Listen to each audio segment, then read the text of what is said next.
L'Afrique francophone est un endroit insolite où l'intelligence se mesure au nombre de diplômes obtenus.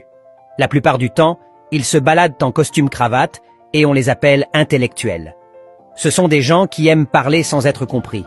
Le meilleur compliment qu'on puisse leur faire, c'est « Ton français est trop fort, on est perdu ». Ça sonne très bien à leurs oreilles. Au moins, ce n'est pas faux. On est bel et bien perdu avec ces gens. Entre nous, quel est l'intérêt d'ouvrir la bouche si on est le seul à savoir de quoi on parle? La plus grosse forme de bêtise, c'est de posséder le savoir sans savoir le partager. À quoi servent les diplômes des Africains? À quoi servent leurs titres à l'Afrique? Des agrégés en économie qui ne savent pas qu'avant l'arrivée des Allemands, on utilisait le krou comme monnaie au Cameroun et qui pensent que la finance en Afrique commence en 1945. Des financiers experts qui n'avaient jamais entendu parler du compte d'opération du franc CFA avant nos petites vidéos sur Facebook. Des gens qui parleront de Descartes, Heidegger et Proust, mais qui n'ont jamais mentionné Mongo Betty, Norbert Zongo ou Nicolas Agbohou dans leurs cours. Ils affirmeront être gaullistes, marxistes, léninistes, mais ne sauront pas expliquer la politique économique de Thomas Sankara, ni les réformes initiées par Lumumba dès juillet 60. En Afrique francophone, le diplôme n'est pas un moyen vers une fin, mais plutôt une fin en soi. Il ne permet pas d'atteindre un but, il est carrément le but.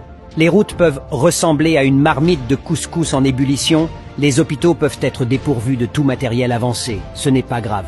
On est diplômé, on est intellectuel. Ce sont ces gens qui dirigent nos pays, enseignent dans nos universités ou écument les plateaux télé. Ils sont allés dans de grandes écoles et ont tous les titres imaginables. Mais ils continuent de promouvoir la culture du cacao, du café, du coton, dans l'espoir qu'on va se développer avec ça. Et tant pis si on importe tout ce que nous consommons vraiment. À croire que plus on est scolarisé, plus on devient stupide. Les intellectuels africains mesurent leur intelligence au nombre de citations de Voltaire qu'ils connaissent par cœur, et à la quantité de mots compliqués et inutiles qu'ils sont capables d'aligner dans une phrase simple. Et quand un petit Européen tousse à 6000 kilomètres et décrète qu'ils font trop d'enfants, ils ne pensent plus par eux-mêmes. Ils s'alignent sur cette pensée, car ils n'ont pas de volonté propre. Ça ne les inquiète donc pas que la Guinée-Conakry se fasse vider de la bauxite qui devrait l'enrichir et perçoive moins de 10% des revenus des minerais pillés par le brigand externe. Le maître a identifié à leur place la cause de la pauvreté. Fin de l'histoire.